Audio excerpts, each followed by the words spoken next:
All right, thank you so much. Welcome to the Sales Story and a Tip podcast. My name is Fred Diamond. Of course, I'm the co-founder of the Institute for Excellence in Sales. I'm also the host of the Sales Game Changers podcast. Sales Game Changers podcast. Hey, if you're listening to today's Sales Story and a Tip on Apple, please go up and give us a 5-star review. We would greatly appreciate it. If you're watching this on YouTube, please give us a comment, give us a thumbs up. We would greatly appreciate that as well. All right, I'm very excited. On today's show, we got Dave Kurlan. Dave has been a guest on the Sales Game Changers podcast. Dave, you're a living legend. Why don't you tell us a little bit about yourself? Well, I'm a sales guy. I've been selling since 1973, started my sales development business in 1985, started Objective Management Group in 1990, exited from Objective Management Group late in 2023. And here I am still with Kurlan and Associates, which I started in October of 1985, and loving every minute of it, especially the selling part. All right, well, that being said, Dave Kurlan, tell us a great sales story.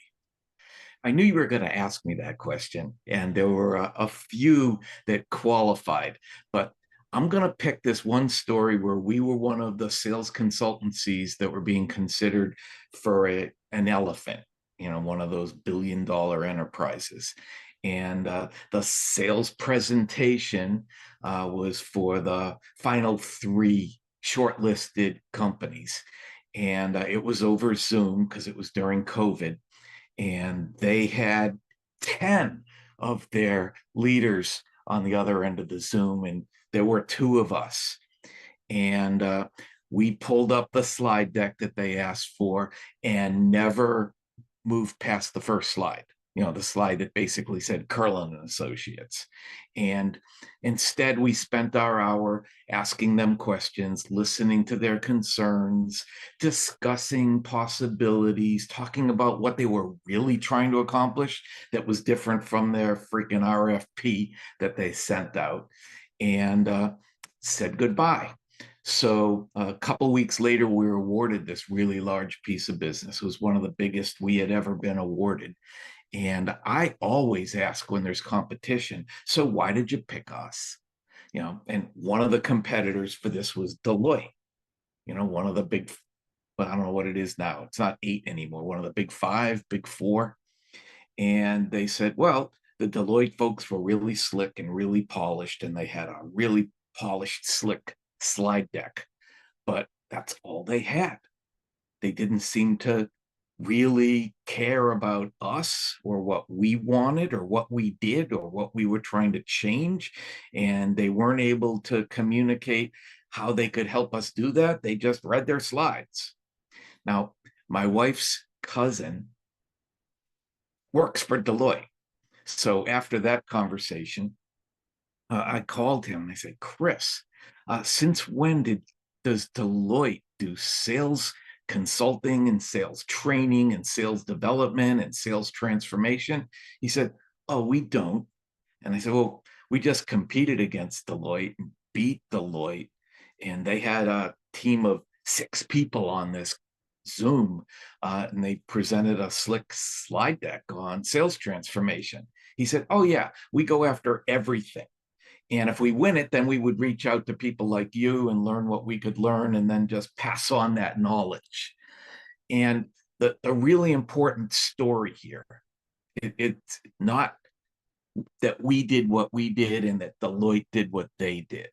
It's about not being intimidated by the big company and the big buying committee and sticking to sales process.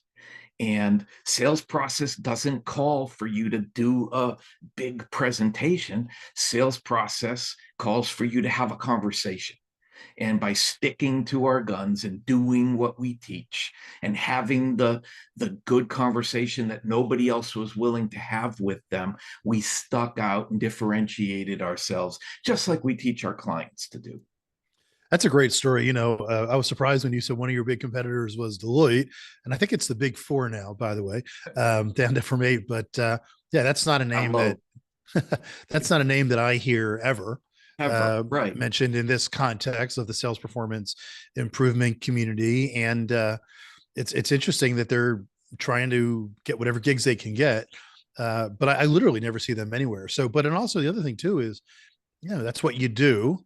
You guys do this particular thing that they needed. So you knew to ask the right questions, and you understood how they were answering the questions and what that led, to the next thing that you were going to say. So Dave, what's a tip that you could take away from that great story?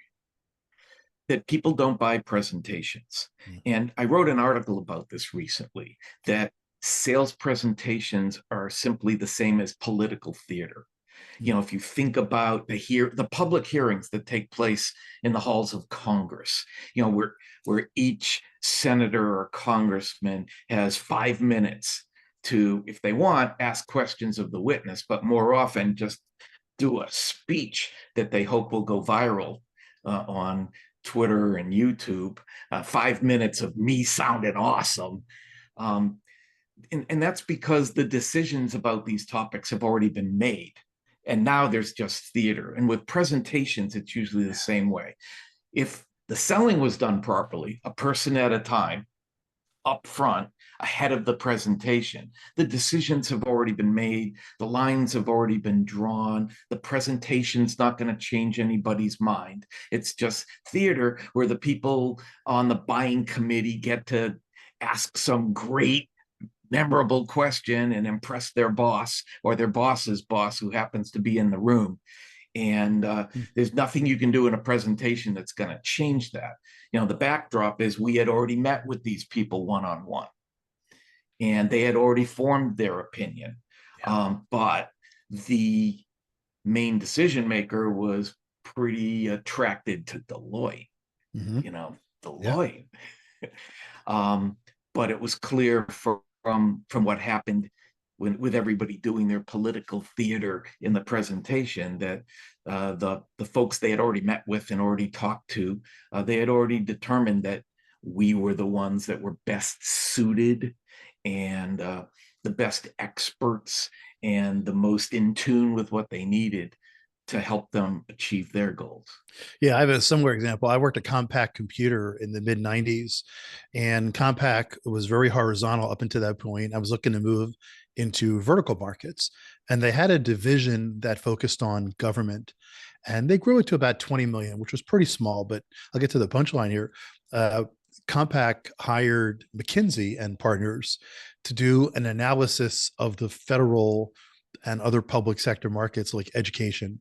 And I was on the Compaq team that was supporting the McKinsey people. And they gave a great presentation. It was very slick. There was a lot of data points. And they convinced Compaq senior leadership that they should focus on the public sector markets, which I had come to learn Compaq already had done, which is why they hired me and some other people. And at the end of the meeting, the VP of sales, a guy named Ross Cooley, went up to my boss, a guy named Gary Newgard, and said to Newgard, he said, they just told us for 100K what you've been telling me for the last 5 years. So, it was like maybe bringing on like a Deloitte. It sounds like an easy thing, but, you have a hungry company like yours, Kurlan and Associates, who been there, done that, who knows exactly, with having done probably hundreds, if not thousands of engagements, what they were looking for. So anyway, well, listen, Dave Kurlan, thank you so much for that great story, and Thanks for appreciate. inviting me, Fred. It You're was fun welcome. sharing it. Appreciate you being on the Sales Story and a Tip Thanks podcast. for having me.